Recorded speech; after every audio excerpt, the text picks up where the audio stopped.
मिरज पंढरपूर राष्ट्रीय महामार्गावर शिरढोण तालुका कवठेमहांकाळ जिल्हा सांगली इथं मंगळवार दिनांक 24 रोजी सकाळी भीषण अपघात झाला. रस्त्याकडेला उभ्या असलेल्या ट्रॅक्टर ट्रॉलीला कारची पाठीमागून जोराची धडक बसली आणि या अपघातात कोल्हापूर जिल्ह्यातील कसबा बावडा येथील पती पत्नीचा जागीच मृत्यू झालाय. संतोष गायकवाड व ॲडव्होकेट वंदना गायकवाड वय वर्ष 43 अशी मृतांची नाव आहेत. ते कोल्हापूरहून पंढरपूरकडे जात असताना हा अपघात झालाय.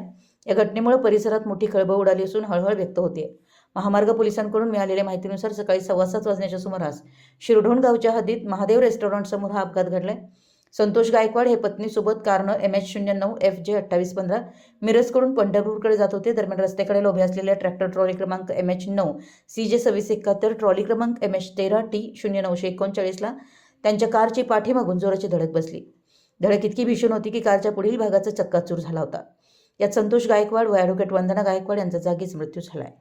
ट्रॅक्टर चालक पसार अपघाताची माहिती मिळताच महामार्ग पोलीस उपनिरीक्षक अनिल सावळे, उपनिरीक्षक अरुण पाटील, पोलीस कर्मचारी महेश बोटे व श्रीकांत चालक थोरात यांनी घटनास्थळी धाव घेतली आहे. त्यांनी तत्काळ पंचनामा करून मदतकार्य सुरू केलं. स्थानिक नागरिकांनीही बचाव कार्याला हातभार लावला. अपघातानंतर ट्रॅक्टर चालक घटनास्थळावरून पसार झाला असून पोलिसांनी त्याचा शोध सुरू केला आहे. काही काळ वाहतूक विस्कळीत झाली होती. अपघातग्रस्त दोन्ही वाहनं राष्ट्रीय महामार्ग प्राधिकरणाच्या क्रेनच्या साह्यानं रस्त्याकडेला हलवण्यात आली.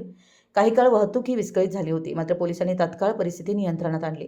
मृतदेह पुढील वैद्यकीय तपासणीसाठी कवठेमहांकाळ येथील उपजिल्हा रुग्णालयात पाठवण्यात आले असून कवठेमहांकाळ पोलिसात गुन्हा दाखल झाला असून पोलीस अधिक तपास करत आहेत. मराठी एस न्यूजसाठी मिरजहून इम्रान मुल्ला.